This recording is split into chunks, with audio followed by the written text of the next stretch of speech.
How's it going, guys? My name is Checker and welcome to today's video. 2 months on Fortnite, 60 days on Fortnite. Has it been worth it? What loot do I have and what are my overall thoughts on the game? Today, those are the questions we will be taking a look at. So to start it off, guys, like I said, 60 days on Fortnite and I have loved almost every single moment of it. There have been some very frustrating times with the game, but overall, I still do love this game. It's been an absolute joy and one of the best games I've actually played for quite a while. I'm not gonna lie. I'm not trying to exaggerate that or anything. That's kind of one of the reasons why I started to record again, why I started to post videos on YouTube, because I enjoyed this game so much. And honestly, in my opinion, I haven't had a gaming experience like that in probably a good year, maybe even 2 years. But anyway, guys, let's just move on to the part that you all probably want to see. What loot do I have? Is it nice and shiny? Well, we'll take a look here, starting with the defenders. The pointless, annoying defenders. I do not like defenders in Fortnite. They really, in my opinion, are just really quite useless. They're not very good. They die all the time, and I just really...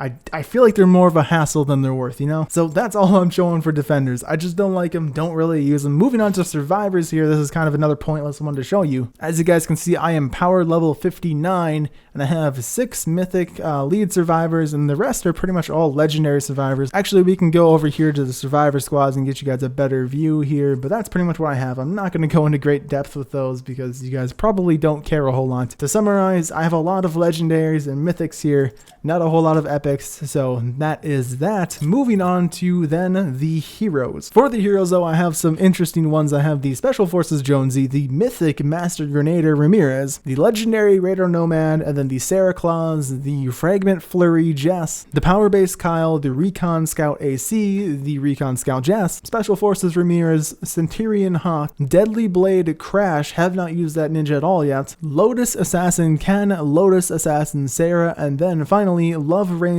Jonesy and Power Base Penny. But definitely my 2 best heroes are, of course, the mythic Master Grenadier and then also the Raider Nomad. Moving on over here though, you guys can just see my hero layouts. I of course run the Master Grenadier most of the time, and then with the squad bonuses I go with the Fragment Flurry Jess, and what that gets me is a 10% boost to energy weapons. So I do like that. That is very useful, especially because I do use the Nocturnal a lot. And then of course for the tactical bonus we have Flashbang, which affects your grenades, and all that does is increase the impact damage and will stun them, give them knockback and all that stuff. So very, very helpful for the Master Grenadier. Overall, I would say I have a very solid hero setup there. Nothing to complain about on my end. And then that'll bring us to the part that everybody wants to see, what you all are probably dying to see.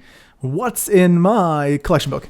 So over here in my collection book, okay, I'm just joking. I'm going to go over this very, very quickly. I'm not even going to tell you what I have in here, just to give you guys an idea as to how far you can get your collection book when you're 60 days in the game, you know? So I'm obviously level 104 here in the collection book. This is what I have. It's nothing amazing. You could potentially have more stuff in your collection book. You could have less. It doesn't really matter. But this is just what I have. So, you know, enjoy looking at all my loot that I can't even use.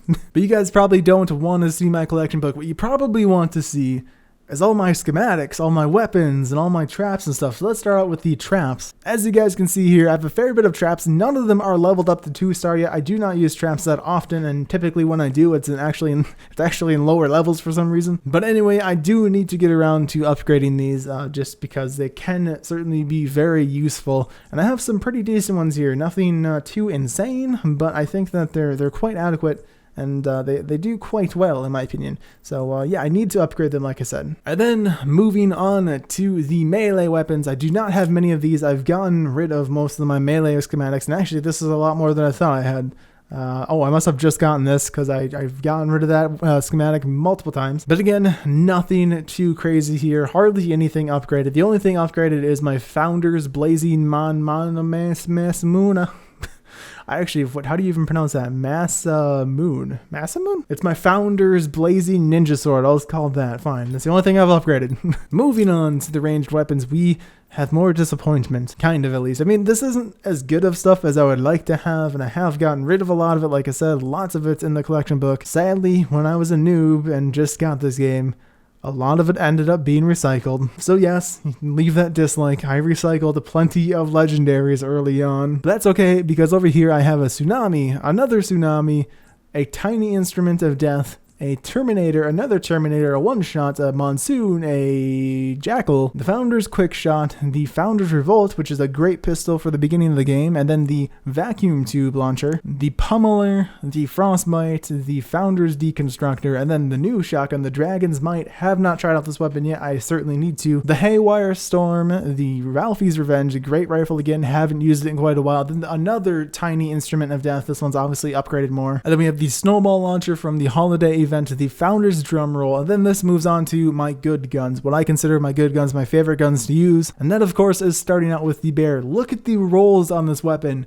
I got so incredibly lucky with this shotgun. 10% damage, 30% crit damage, 21% crit chance, 15% damage, 20% damage. It's all flipping damage. So I got some insane rolls on the Bear here. The only thing I could have wished for was maybe for that first 10% damage to be energy, although it doesn't really matter. So yeah, an amazing shotgun. I'm so happy I got that. But then we move on to the Super Shredder, and I ended up getting some pretty good rolls on here too, so I cannot complain. You guys can check out the rolls right there.